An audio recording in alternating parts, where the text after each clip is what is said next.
Orion is getting ready to launch.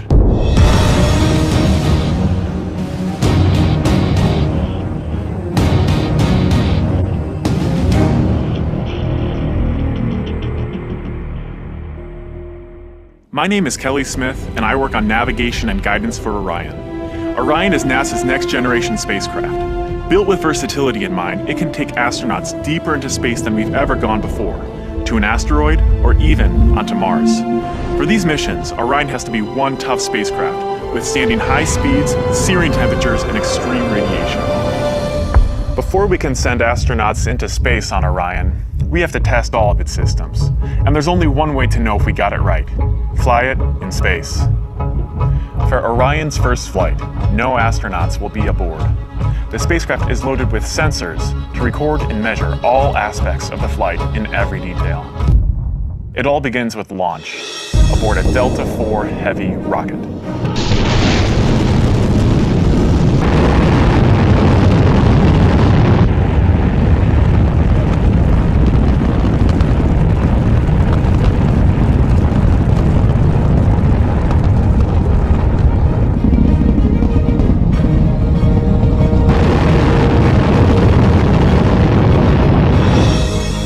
As it punches into Earth orbit, Orion will jettison its launch abort system.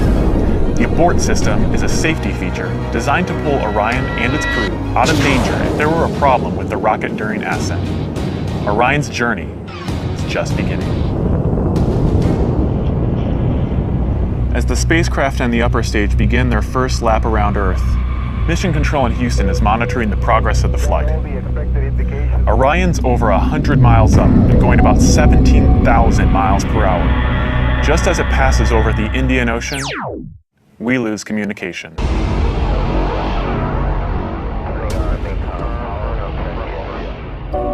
This is expected. The communications link we have through satellites to Orion is momentarily lost, but Orion continues to receive and process data. Its computers can handle 480 million instructions per second. Imagine you are traveling with Orion as the flight test continues. One orbit completed. Time to go. The upper stage of the rocket fires again. Like the setup for a roller coaster ride, this is the big climb we've been waiting for. We are headed 3,600 miles above Earth. 15 times higher from the planet than the International Space Station.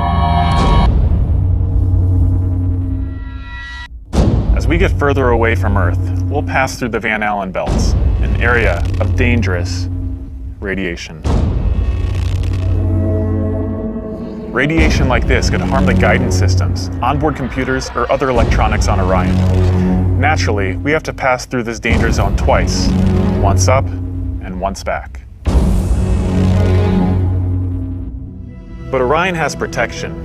Shielding will be put to the test as the vehicle cuts through the waves of radiation. Sensors aboard will record radiation levels for scientists to study. We must solve these challenges before we send people through this region of space.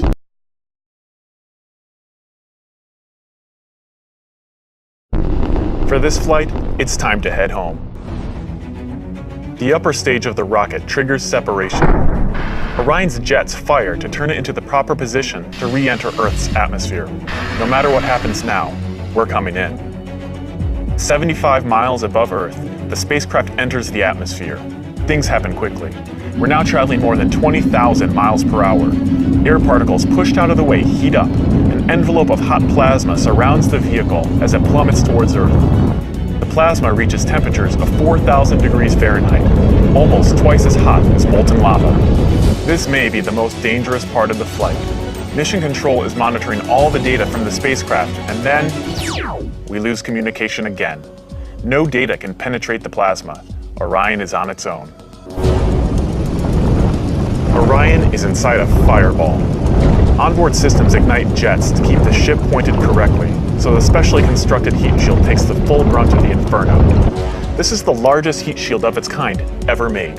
Orion's computers command the spacecraft to bank like an airplane, keeping a precise path to the landing site. Even though we've slowed from 20,000 miles per hour to about 300 miles per hour, we're still traveling amazingly fast. We must slow down to safely land in the ocean. Luckily, we have parachutes.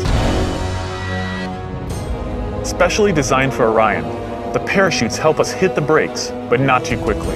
One day people will be aboard, so deceleration must happen in stages to keep things comfortable for the crew. The forward bay cover jettisons.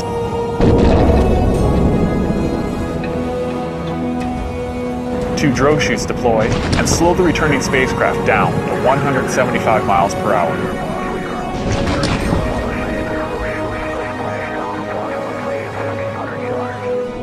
Then, the three main parachutes open.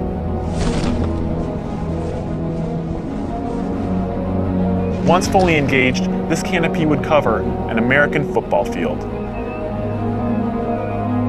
It takes parachutes this size and strength to slow our descent to 20 miles per hour, and then splashdown. For this first flight, we won't have astronauts inside, but we still have some very precious cargo. The flight data from this mission is stored inside the Orion spacecraft. While our flight might be over, there is still a lot of work to do. Onboard sensors recorded every detail, from launch to flying in space, to re-entry to landing.